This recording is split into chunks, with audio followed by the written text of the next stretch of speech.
spoke with you last time, I asked about what it felt like when Kevin Rudd had his sorry speech.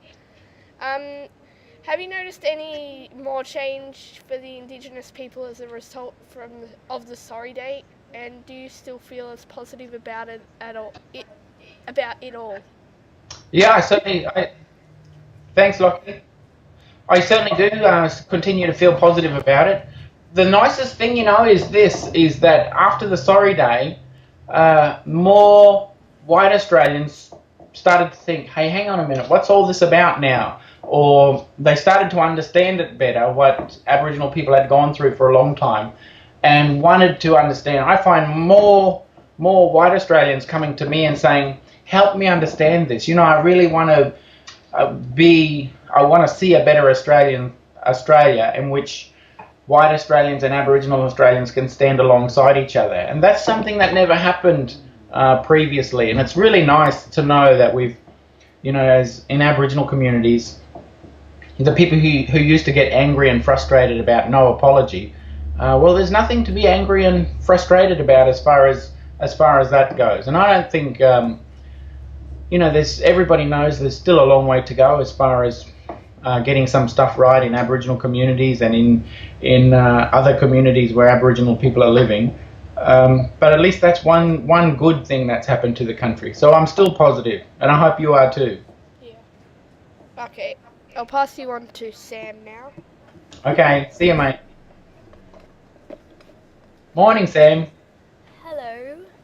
Okay, when you were principal at Cherbourg Primary School, what did you do to help with the environment?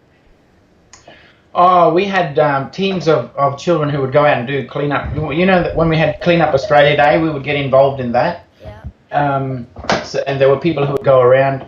You know what? When I started at the school, it looked really terrible. And I had to say, because I was the principal of the school, I'd say, look, hands up if you're Aborigines in the room, and they'd all put their hand up like this, and I would say to them, hands up if you think that's a great thing.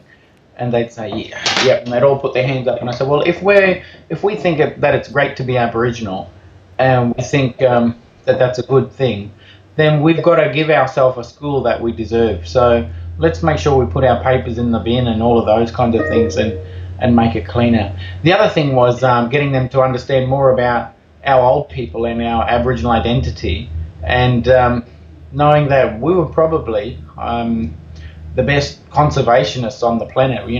My people have lived for 60,000 years, and here in Australia, and that's something that you guys should be proud of as well. In our country, we've got the oldest living human existence in the world.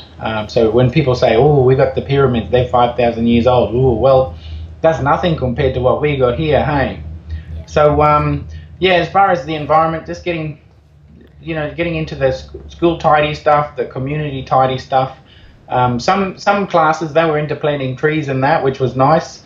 But I wanted them to understand about our old people and how we did, how we looked after the environment as well. And we did that through our Aboriginal Studies program.